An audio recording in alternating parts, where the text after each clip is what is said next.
So my name is Michael Mucz, as in roots, shoots, because I'm a botanist.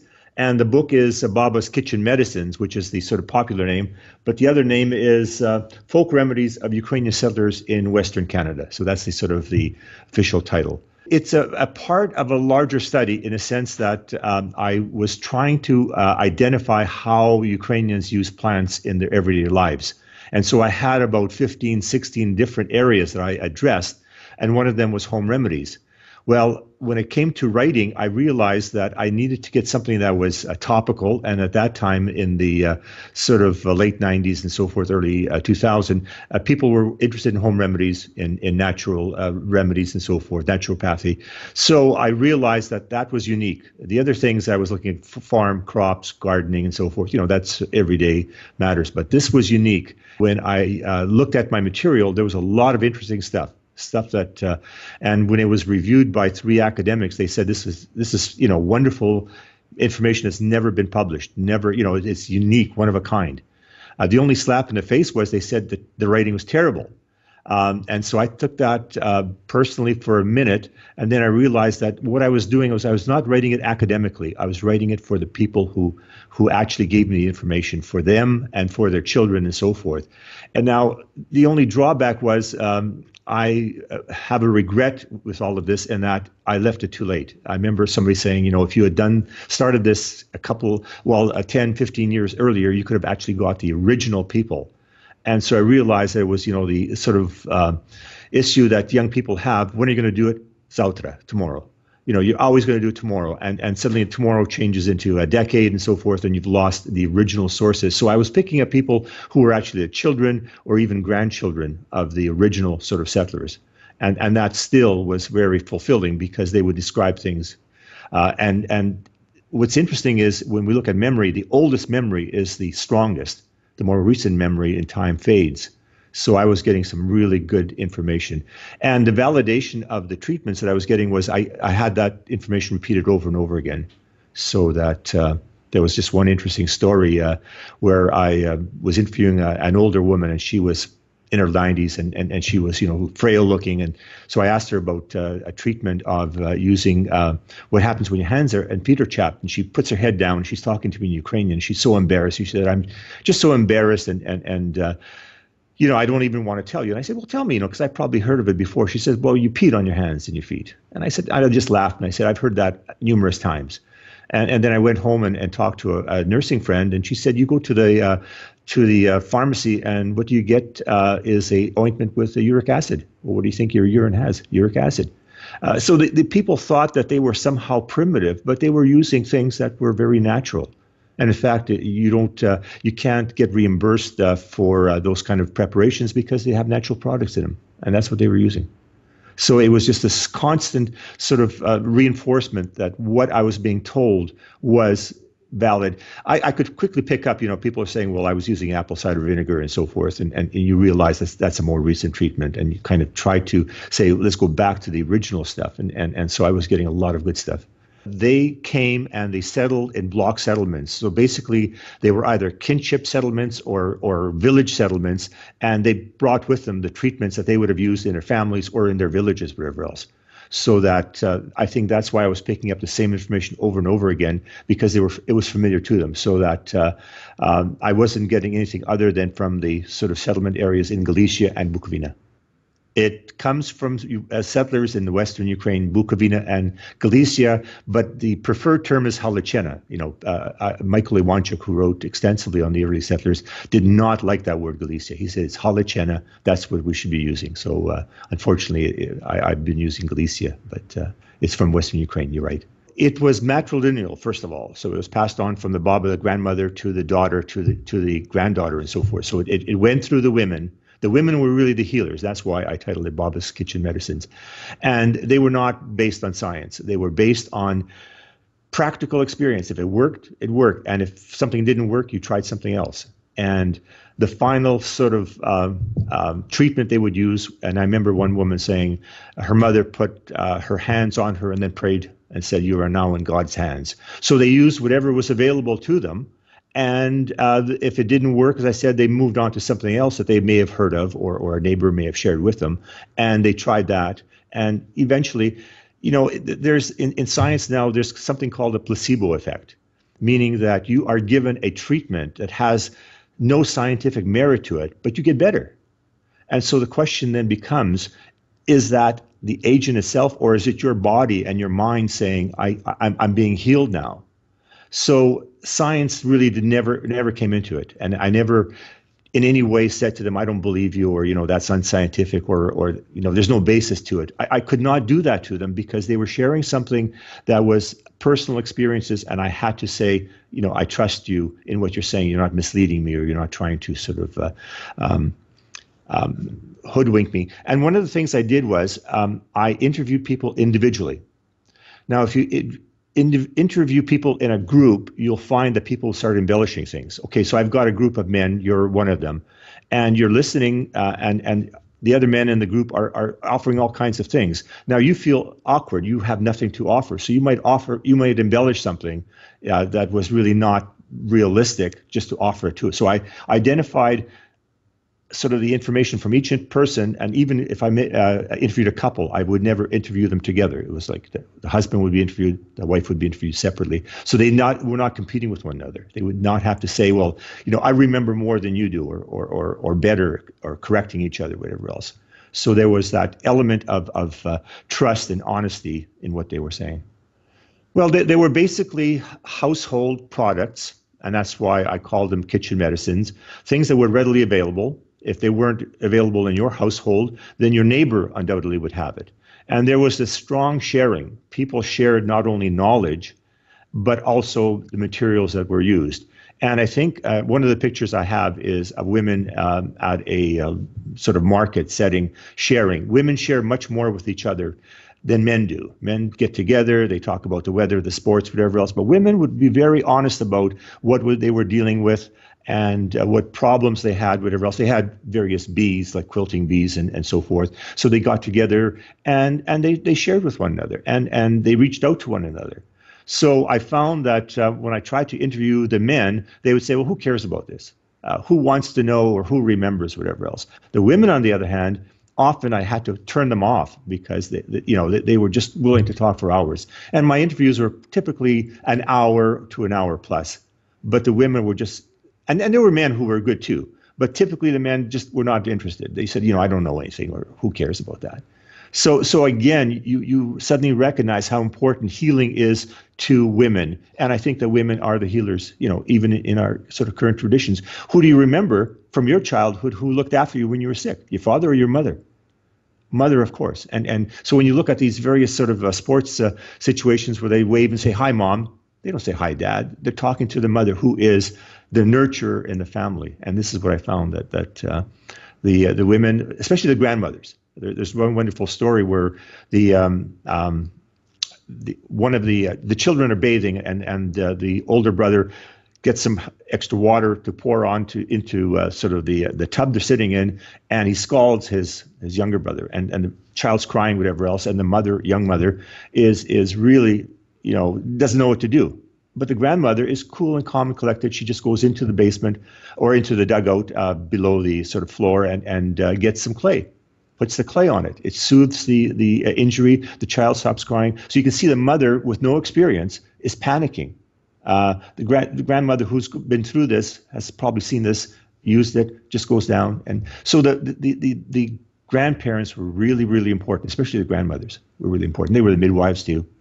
So actually, I kind of dedicated the book to women because over and over again, I realized how important they were.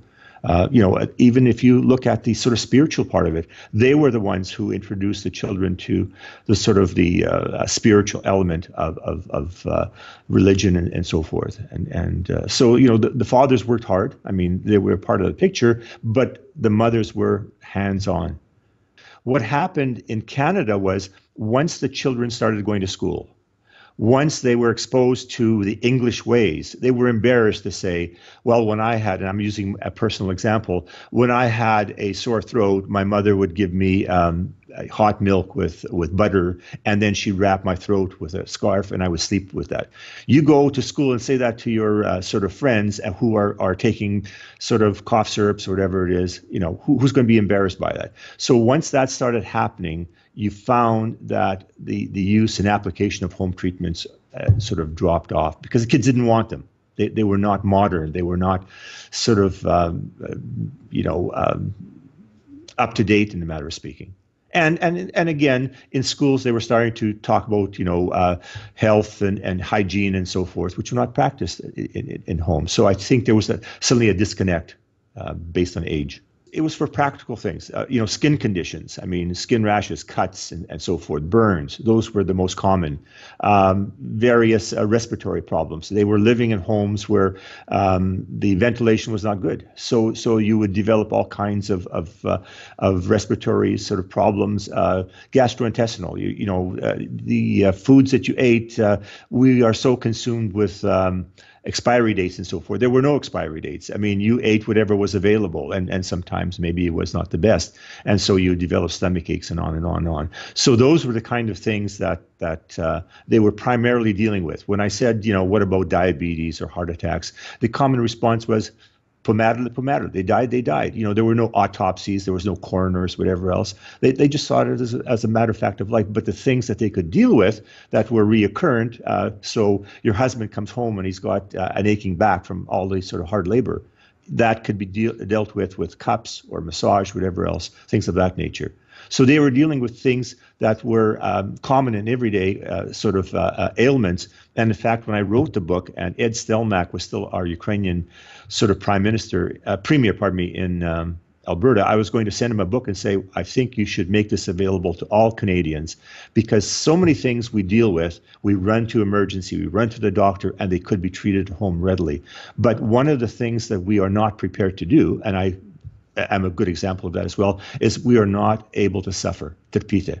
And I heard that over and over again. What did you do when things didn't work out? Terpite, you suffered. We don't want suffering. We want, a sort of a drug or a treatment that is going to take the pain away. It's not going to cure us, but it just takes the pain away.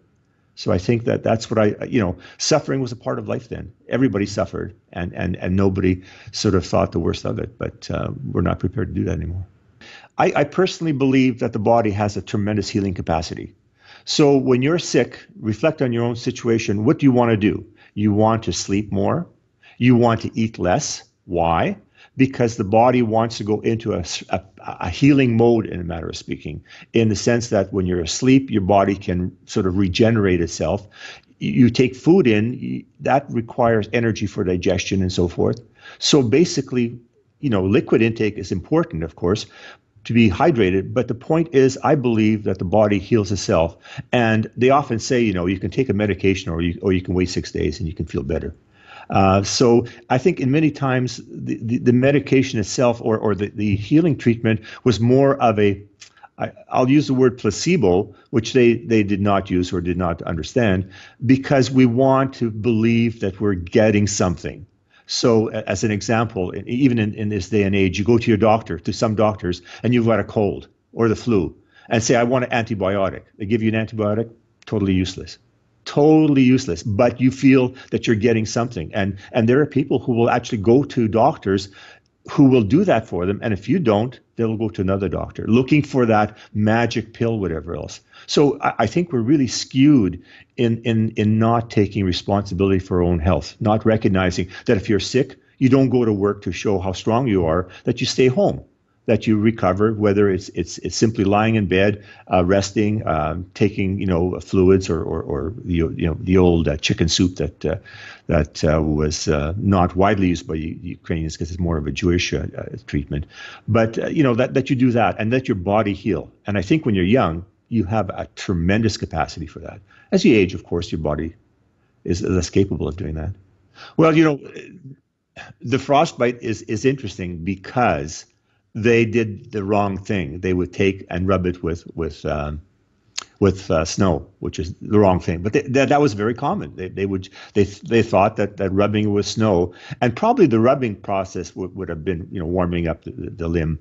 But one of the sort of more dramatic examples, and one of the things I did was when I described the various treatments, I always tried to find one outstanding story about sort of the treatment. And with respect to that, this young girl had frozen her feet, and she comes home walking through the snow in poor footwear, and the foot is frozen. The mother has to cut off this shoe, and then she remembers a treatment where you take peas. And so they've got peas, of course, dry peas in the house. She makes a mash of them and puts the sort of poultice, because the mashed vegetable material is a poultice, around the foot. And she keeps on applying this over and over again. And in time, it heals. She doesn't lose her feet or anything. And so again, now, to what degree were they frozen? I would not know. But obviously, they were saved. And that was one of the interesting things. Medicine at that time, in the early 1900s, was scientifically based to a degree, but it was still not as advanced as we have now. And so the people were actually reluctant to go to their doctors because often the treatment was, let's cut it off. Let's get rid of that. Who wanted to have their fingers cut off, whatever else, because they were so infected. And the people would often go home and say, no, I'll treat it myself. And most times it was successful. It was amazing how many times I heard that statement. We went to the doctor wanted some radical treatment, because surgery is not a part of home remedies, home treatments. And they did not want that. One of the groups that were important in the sort of Ukrainian community were the bone setters. Now, I speculate that the bone setters were people who had military training, because they were often men. And in the Austro-Hungarian Empire, the young men had to serve 3 years in the military. So they would have possibly gotten some paramedical treatment. But these people would be able to set bones, broken bones, dislocations, and so forth. And in fact, I heard of one case where the bone setter in the area was so good that the doctor actually sent patients to that bone setter to do it, because he would do a better job than the doctor could. So there were doctors who were quite aware of the sort of efficacy of the Ukrainian treatments. Others, scorned and said, well, this is poultice, what's this green gunk on your hand that you're wrapping it with? And that kind of turned people off, because it was something that they believed in, and the doctor was laughing at them. In fact, one of my favorite stories is they used the cow manure as an example. So what's cow manure? Think of it as a poultice material of various vegetation. So this doctor is treating an infected skin condition with medication, and it's not working. And some old woman comes up and says, why don't you try cow manure? It works. The doctor comes by a week or so later and looks at it and says, wow, my medicine is working. The woman doesn't say anything to him, because it wasn't his medicine that cured her. It was the cow manure. So, if you told your doctor, I use cow manure, not your medication, what kind of response would you get? So they realized that they had to sort of, keep their mouths shut when it came down to what was really working for them. And there were other examples another one was where this guy falls off the roof. They're putting together a church, and he falls off the roof and gets a spike through his foot. It's infected. It's not infected, but it's painful. So the doctor comes by and says, this is serious. Get to the hospital as soon as you can. Well, he doesn't go. One of his buddies gives him a treatment, poultice with milk and colt's foot. Next day, the guy's up on the roof. He forgot that he even had that injury. He was up on the roof and working away. So again, the doctor says, this is serious. You better get to the hospital. A friend says, hey, we can cure this and you'll be fine in no time. Which one would you go for? In our situation, we're always saying, well, I would listen to the doctor. In those days, people realized that the doctors, were useful, but the point was that they could, in many cases, for the more simple things. As I said, they called diabetes Solutko crow or sweet sort of blood, and they didn't know, and the medicines were not available and so forth. So, a lot of times people died. They just, killed over and dead. And they just accept it as a cycle of life. A fever, well, often again with some kind of drink, using sort of hot milk and whatever else, or possibly a tea of some sort, something that would again provide liquids for them and in time sort of reduce the fever. They would possibly apply some kind of a cold compress to the head and so forth. I think that they recognize that if you gave the body enough time, that it would cure itself. And that's the case too. I mean, even if you have a cold, whatever else, don't treat it, you'll recover from it. Your body will eventually recover. So the diet did not really play a role, or I never had a sense that it did, because they never talked about changing their diet or whatever. I think they didn't have a variety of foods. So if you didn't want to eat, you didn't eat. If you wanted to eat, you ate whatever was available. I never had a sense that they would use diet, as you were describing to me, as a sort of a healing sort of aspect or feature. That never came out. It was when their food was available, you ate it. When the food was not available, you had nothing to eat, and that's it was. And the food was very simple. I mean, very basic. Especially in the early days when they didn't have much available to them. So it'd be routine potatoes and flour and things of that sort.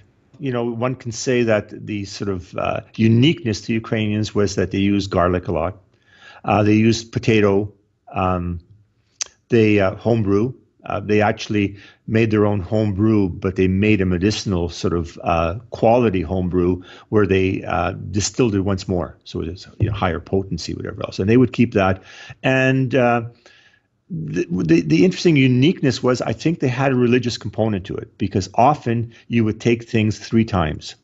Now, why 3 times? The Holy Trinity. So you bring in a religious element where you're saying, I'm going to use this a home treatment, especially if you're using some kind of an agent as a food item or a drink, whatever else, and you take it 3 times a day. You take it usually with a meal and so forth. But I think the significance of the 3 times is the Holy Trinity. And because they were very, very religious folks. And as I said, the spiritual healers were a very distinct element in the Ukrainian sort of community. And as I said, they were considered to be witches and so forth. But I remember talking to a nun, and I said, was a church against that? And she said, why? They use prayer in their healing. What's wrong with prayer? So that, again, religion, in my opinion, was one of the background sort of features associated with their healing. Well, one of the things, and there's a sad part to this, is that they grew opium poppies. Now, the opium poppy was grown legally to a certain point until the government sort of outlawed it. But they recognized that it had a certain quality. It could become like a sedative, and yet I only found a few instances where they actually would take opium poppy material and dissolve it in alcohol and use it in kind of a sedative medication. But the tragedy was that they realized that they could also sedate their children, young children. And you have to recognize, in the early days, the husband left to work off the homestead. The mother was left with children, and she would have a good number of children. So you're working in the field, you've got a child. What do? You can do one of 2 things. You can bring the child with you, or you can leave the child at home. But if you leave it at home, there's all kinds of elements of danger. So they would sedate the child with poppy. They would say, take the poppy pod and crush it up and add a little bit of sugar and make kind of a sucky. You can give a child enough of that sort of opium extract to sedate it for 48 hours, where the child is just out. You can just leave it in a room and know that it won't. Or you can bring it to the field where the child won't cry. it's sedated. The tragedy is that when you start using that excessively, and this was the interesting part, people would say, well, we didn't do it, but we always knew somebody who did it, was that the child could become mentally sort of handicapped because of that. And one of the tragic stories, and I use it in my book, is that the mother describes the situation, and she says, I felt so, and she started crying. She said, I felt so bad, but I had to work, and this was the only way of resolving it. A few years later, I heard about these crying cemeteries in Manitoba that I'd never heard of before, and I said, and I tried to find them and I couldn't, and I tried to get at the roots of what they meant by crying cemeteries, and what they said was these children, if they were over sedated, could die potentially. So the parents would be walking by the cemetery where their young child was buried, and they'd hear them crying. I saw that in two ways. That first of all, it might be legitimate that the parent would go by and as the wind was blowing, they could hear the child crying. But I saw it also as an educating tool, saying, don't use it because your child could die because of its use. So, it was a tragedy that potentially could be arrested if you did not use it, but the people had to use it. I mean, I heard of stories where the woman would give birth to the child in the morning, and in the afternoon she was out in the field working. It was that kind of situation. You had no sort of luxury of having time to yourself. You had to always work around, and the children were responsibility. But in this way, they could at least control them, in a matter of speaking, and go on with their work.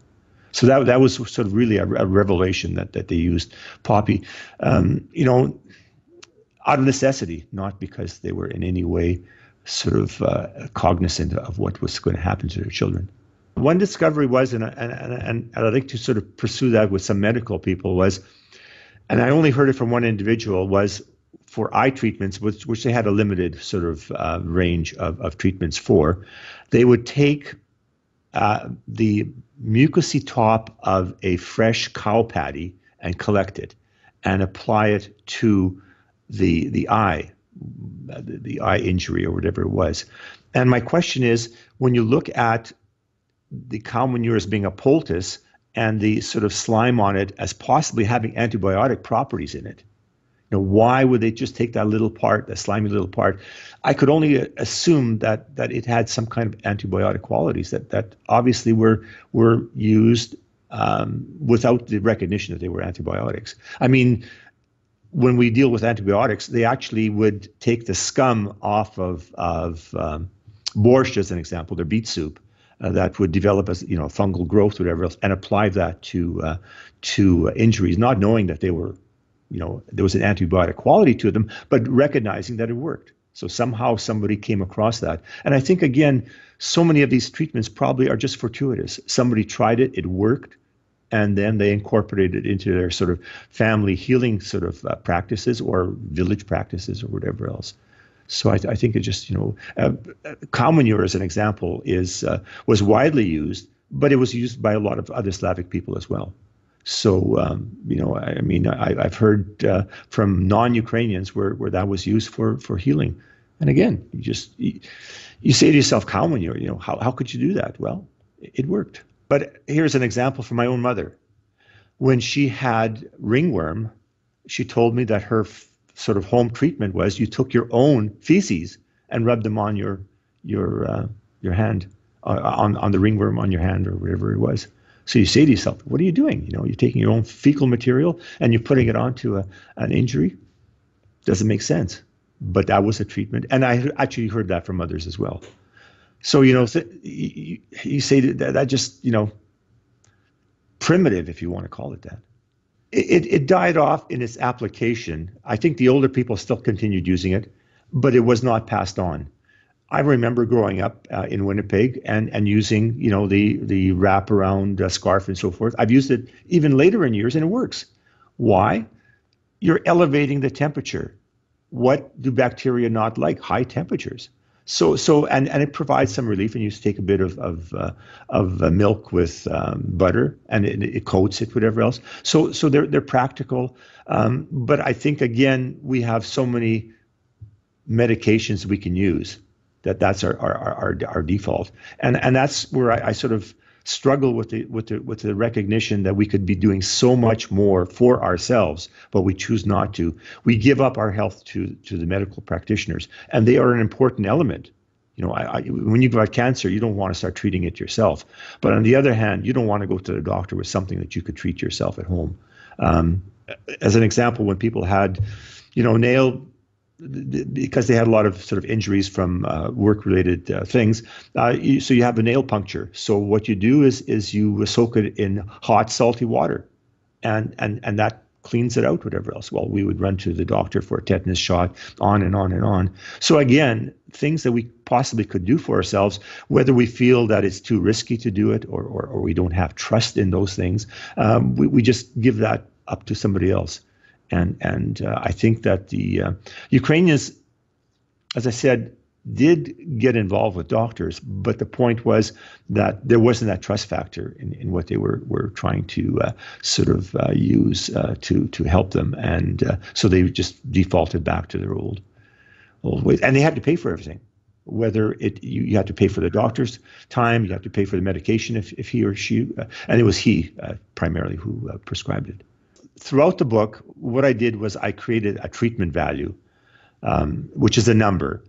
And what that treatment value was for any particular application or treatment remedy ingredient, I would take and determine how many different treatments it was used for conditions it was used for. Then I would determine how many people I had heard that particular use from. And then I would get a mathematical formula that gave me a treatment value, so I could actually rank which was the most common sort of application for, say, skin conditions, and what range of skin conditions were they treated. So there are all kinds of tables in it that you could look at and see what were the most common and what were the rarer treatments. And so the common treatments would then be the ones that would be more widely used because the materials were more accessible. Well, here's an example. We have plantain growing. First of all, what was interesting was I thought that they would use a whole range of wild plants. And basically they were using what we call weeds. Weeds are plants that have no sort of real importance to us other than they irritate us.